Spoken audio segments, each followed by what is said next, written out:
All right, welcome back. In this lecture, we're going to cover some different breeds of donkeys found throughout the world. Now, just really quickly, wanted to do a quick review, just so you kind of remember where donkeys originated from and coming from two regions of the world, the Asiatic wild asses and then the African wild asses. And in a lot of the pictures you'll see in this lecture, you'll be able to at least see some of the similarities in the coat patterns, where you have that striping along the shoulder that came from the Nubian wild ass, and then the striping on the legs that we typically see in the Somali wild ass. So you'll see that in some of the pictures of the breeds that we have. Now quickly, before we jump into the different breeds, we had to cover some terminology. Now in horses, male horses are known as stallions.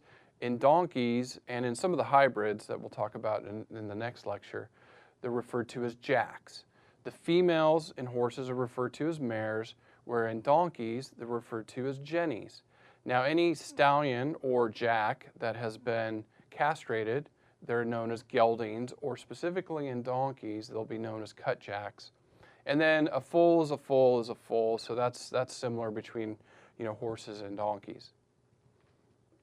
Now the first donkey actually originated from Ethiopia, and you can see it's also known as an Ethiopian donkey. And you can really see how that donkey looks so closely resembles a Nubian wild ass and a Somali wild ass, with the striping along the shoulder and some of that faded striping along the legs. So you can definitely go, oh yeah, you can kind of see where that animal came from. And then the Anatoli donkey originated in Turkey, and so it's obviously the other side of the Mediterranean from Ethiopia or farther north. And I chose this picture to put in here to make you realize that donkeys are still used throughout the world for agriculture and other purposes. So they're still working animals. Here's some children bringing in a harvest with their donkey, and when I spent some time in Egypt, I was able to see donkeys pulling carts and still working, and they're very important to those societies. So it's still neat to see them have such an important connection to humans. Now the next breed we'll talk about is the standard donkey, and this comes really in 3 different sizes, and you can see the size requirements or where they fit in there in inches and in centimeters.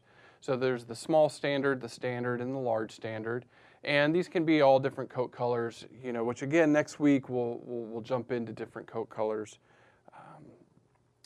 get you up on that. Now the next breed is, and I thought is a really cool one to put in here, is the Mammoth Jack donkey.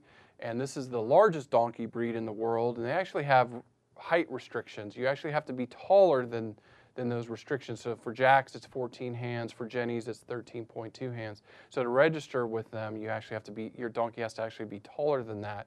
And the largest donkey in the world is named Romulus, and he actually stands 17 hands tall. So, as tall as some of our largest draft horses, Romulus, the Mammoth Jack.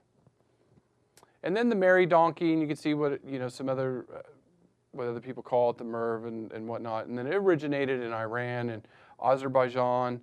So again, you can see some of that striping from a Nubian wild ass, and there's probably some Asiatic wild ass in there somewhere along the line.